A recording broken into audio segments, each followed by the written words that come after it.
कहानियाँ। कहानी ऐसा शब्द है जो कानों में सुनते ही पूरे शरीर में खुशी की लहर दौड़ पड़ती है, क्योंकि कहानियाँ सुनना सबको बेहद पसंद होता है। इसलिए मुझे भी कहानियाँ सुनना बहुत पसंद है। इसलिए मैं अपनी दादी से कहानियाँ सुन रही थी, तो दादी ने मुझे अपनी ज़िंदगी की खुद महसूस की हुई एक कहानी बताई। तो आइए जानते हैं वो कहानी क्या है। आज की मेरी पहली कहानी गुड़िया दीदी की ज़ुबानी। मेरे चैनल को सब्सक्राइब करें, क्योंकि यहाँ आपको बहुत ही इंटरेस्टिंग और सच्ची कहानियाँ सुनने को मिलेंगी। मेरी दादी बताती हैं, ये बात उन दिनों की है जब मेरी दादी महज 15 साल की थी। उनकी स्कूलिंग चल रही थी और मेरी दादी को गर्मी की छुट्टियाँ हो गई थी। तो मेरी दादी बताती हैं कि जब वो घर से लौट रही थी स्कूल से छुट्टी होते ही, तो उन्होंने ना अपने भाई बहन से डिस्कस किया कि हम ना गर्मी की छुट्टियों ना रिश्तेदारों के घर नहीं जाएंगे, कहीं अच्छी सी जगह घूमने जाएंगे। तो घर आते ही उन्होंने अपने मम्मी पापा से कहा, मम्मी पापा हमें गर्मी की छुट्टियां हो गई हैं, तो हमें घुमाने ले चलो। तो मेरे परदादा ने यानी कि दादी के पिता ने डिसाइड किया कि हम कोई ऐसी प्राचीन जगह देखने जाएंगे जो बच्चों को देखने में भी अच्छा लगे और हमारा सफ़र भी अच्छा कटे। तो मेरे परदादा ने डिसाइड किया कि हम जाएंगे भानगढ़ जाएंगे, राजस्थान जाएंगे और भानगढ़ का वो किला ज़रूर देख के आएंगे।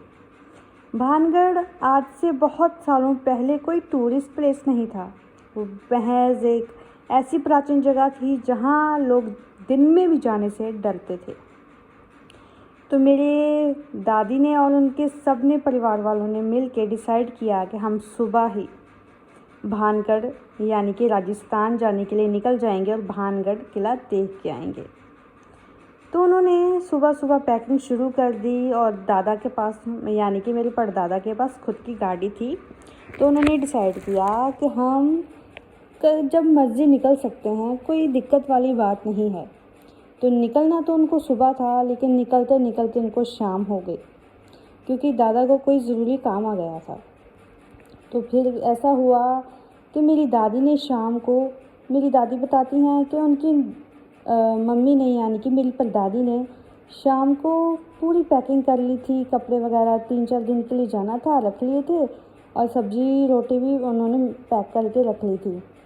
दादी, दादी का छोटा भाई, दादी की छोटी बहन, परदादा परदादी यानी कि दादी के मम्मी पापा सब गाड़ी में बैठ गए और रवाना हो गए। तो रास्ते में उन्होंने एक चीज़ नोटिस की कि गर्मी इतनी ज़्यादा हो रही है, इतनी ज़्यादा कि जैसे कि चमड़ी जल जाए। शाम के वक्त भी बहुत ज़्यादा तेज़ गर्मी उमस रही थी। तो उन्होंने रास्ता बहुत ही कह सकते हैं कि बहुत ही मुश्किल से तय किया। घूमने तो जाना था ही, लेकिन रास्ते में गर्मी बहुत ज़्यादा थी। तो रास्ते में थोड़ी देर आगे पहुंचते ही उन्होंने यानी कि कह सकते हैं कि भानगढ़ का जो रास्ता है, उस रास्ते के एंट्री पे वो पहुंच गए थे, लेकिन भानगढ़ के अंदर एंटर नहीं हुए थे। उसके थोड़ा पीछे ही दादी की छोटी बहन को बहुत प्यास लगी, तो उनका मन किया कि उन्होंने ना पानी पीना है, और गाड़ी में पानी था ही नहीं। गाड़ी में परदादी पानी रखना भूल गई थी। तो दादी का छोटा भाई वो कह रहा था, मुझे सुसु आया है, मुझे सुसु करना है, जल्दी गाड़ी रोको, जल्दी गाड़ी रोको, जल्दी गाड़ी रोको।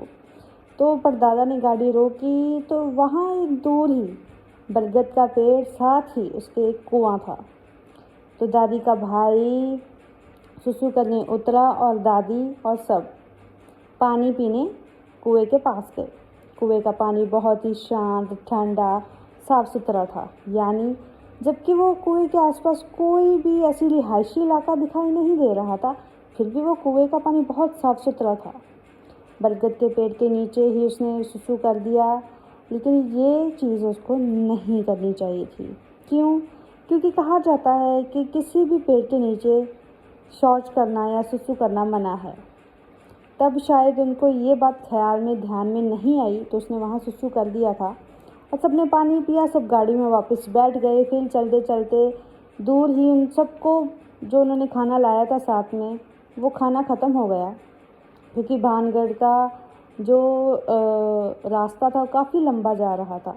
तो रास्ते में एक ढाबे पर वो ढाबे पर रुके तो उन्होंने एक चीज़ नोटिस की कि जब भी वो भानगढ़ के किले के आसपास के जो रास्ते हैं उनके पेड़ों का रंग अजीब सा हो रहा है। बहुत ही उनको नेगेटिविटी फील होने लग गई थी। तो फिर जब ढाबा पास आया, वो सब उतरे खाना खाने के लिए, तो उन्होंने ना दादी के भाई ने बहुत तेज़ चिल्ला दिया। तो सब डर गए कि इतना तेज़ क्यों चिल्लाया बिना वजह। तो वो कह रहा था मेरे पैर किसी ने नीचे से पकड़े हुए हैं।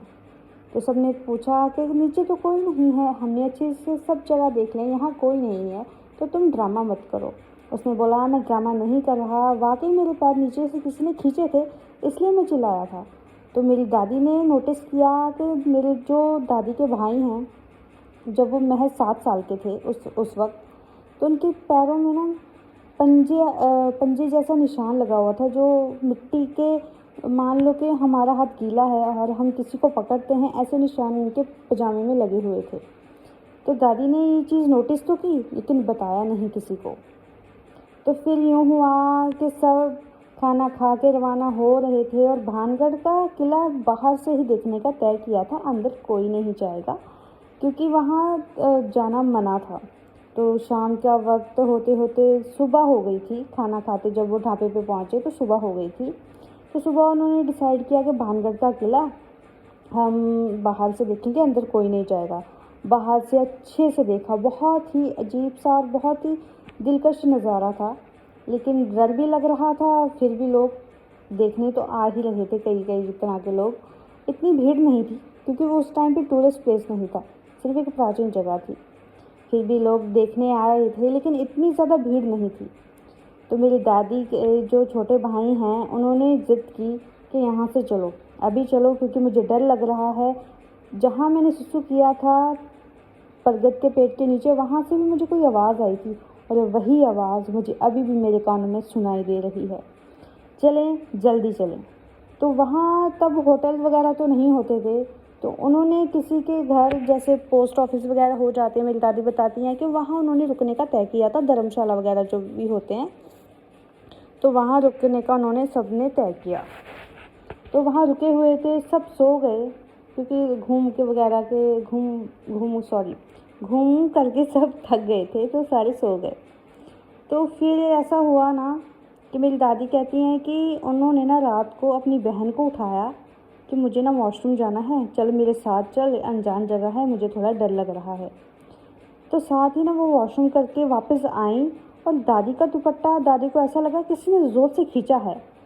तो उसने बोला तुमने खींचा है क्या? अपनी छोटी बहन को पूछा। उसने बोला मैंने नहीं खींचा, मैं तो तुम्हारे आगे चल रही हूँ, मैं तुम्हारा दुपट्टा कैसे खींच सकती हूँ। तो मेरी दादी ने नोटिस किया कि वही मिट्टी से सने पंजे उनके दुपट्टे पर छपे हुए थे। तो मेरी दादी ने भी चिल्ला दिया जब उनको ये ख्याल आया कि ये पंजे तो मैंने अपने भाई के पजामे पर देखे थे, जब वो कह रहा था कि मेरे पैर किसी ने खींचे हैं। तो ये हुआ तो सब उठ गए क्योंकि दादी ने बहुत ज़्यादा चिल्लाया और सारे वो बात भी बता दी कि मामा के पैर के, यानी कि दादी के भाई के पजामे पर जो पंजे थे मिट्टी के से सने हुए, वही पंजे उनके दुपट्टे पर भी लगे हुए हैं। और मेरी दादी की जो छोटी बहन है, उन्होंने भी बताया कि मुझे ये एहसास हुआ है कि मुझे किसी ने धक्का मारा और मैं गिर गई थी। ये बात मैंने आप सबको नहीं बताई क्योंकि मैं डर गई थी और मेरे डर के मारे मैं ये बताना चाह रही थी, लेकिन मेरे मुंह से आवाज़ नहीं निकल रही थी।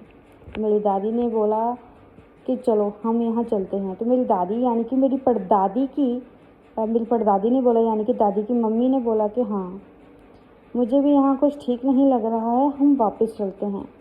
तो परदादा बोले इतनी देर रात कहाँ जाएंगे, सुबह होने दो, सुबह चले जाएंगे। तो सोने गए। तो मेरे जो दादी के भाई हैं, उन्होंने देखा कि उनके बिस्तर के नीचे बहुत ही अजीब सी आवाज़ आ रही थी, जैसे कोई पत्थर दीवार से खुरच रहा हो। उन्होंने नीचे देखा तो काली आँखें, सुनहरे से बाल, अजीब सा कोई चीज़ उन्होंने देखी थी। वो बहुत ज़्यादा डर गए। वो चीज़ सबको दिखाई दी थी, यानी कि परदादा को, यानी कि मेरी दादी के माता पिता को, दादी के भाई बहन को और खुद दादी को। वो बताते हैं कि वो काली आँखें थी, सुनहरे बाल थे, उनकी चमड़ी बहुत ही ज़्यादा सफ़ेद थी डरावनी नहीं लग रही थी, लेकिन इस दुनिया की वो चीज़ लग ही नहीं रही थी। तो उसने देखा कि देखने में वो बहुत ही इंसान जैसा लग रहा था, लेकिन वो इंसान जैसा लग रहा था, इंसान नहीं था। तो उन्होंने बोला, जब वो उसके पास गए तो बहुत ज़्यादा गर्मी महसूस हुई, इतनी ज़्यादा गर्मी महसूस हुई उसके पास, यानी कि दादी के छोटे भाई के पास गए तो बहुत ज़्यादा उनको गर्मी महसूस हुई, इतनी ज़्यादा जैसे किसी ने आग जलाई हो। तो मेरे परदादा के जहन में ये आया कि इतनी गर्मी तभी महसूस होती है जब कोई जिन या भूत हमारे आसपास होता है, क्योंकि जो स्पिरिट्स आत्मा होती हैं अगर वो आसपास हों तो बहुत ठंडक महसूस होती है, और अगर जिन वगैरह हों तो अगर हमारे पास हो तो हमें बहुत ही ज़्यादा तपिश और गर्मी महसूस होती है, क्योंकि जिन वगैरह जो होते हैं वो आग से बने होते हैं। तो मेरे परदादा ने हनुमान चालीसा ज़ोर से पढ़ना शुरू किया। फिर अगले दिन कुछ ही देर में वो वापस घर को जाने के लिए रवाना हो गए। घर पहुँचे तो दादी का जो भाई है उनकी तबीयत ख़राब हो गई थी बहुत ज़्यादा। दादी बताती हैं कि उनको 1 महीने तक फ़ीवर रहा था, उतरा ही नहीं था, उनकी तबीयत इतनी ज़्यादा ख़राब हो गई थी। तो फिर उन्होंने एक मंदिर में जाके माथा वगैरह टेका, बहुत ही प्राचीन मंदिर था मेरी दादी के गाँव का। वहाँ झाड़ फूँक वगैरह भी करते थे। वहाँ जाकर उन्होंने कलावा बंधवाया और घर आ गए और कुछ दिनों में सब ठीक हो गया था। ये थी मेरी दादी की खुद पे बीती हुई कहानी। अगर आपको अच्छी लगी है तो प्लीज़ मेरे चैनल को सब्सक्राइब करें। ये मेरी पहली स्टोरी है जो मैंने अपने चैनल पे सुनाई है। वैसे तो मुझे जानवरों को खाना खिलाना बहुत अच्छा लगता है, लेकिन मेरा शौक़ है कि मैं कहानी सुनाना शुरू करूँ। तो प्लीज़ मुझे सपोर्ट करें, मुझे आपकी सपोर्ट की बहुत ज़रूरत है, बहुत ज़्यादा ज़रूरत है। प्लीज़ मेरे चैनल को सब्सक्राइब करें। Thank you.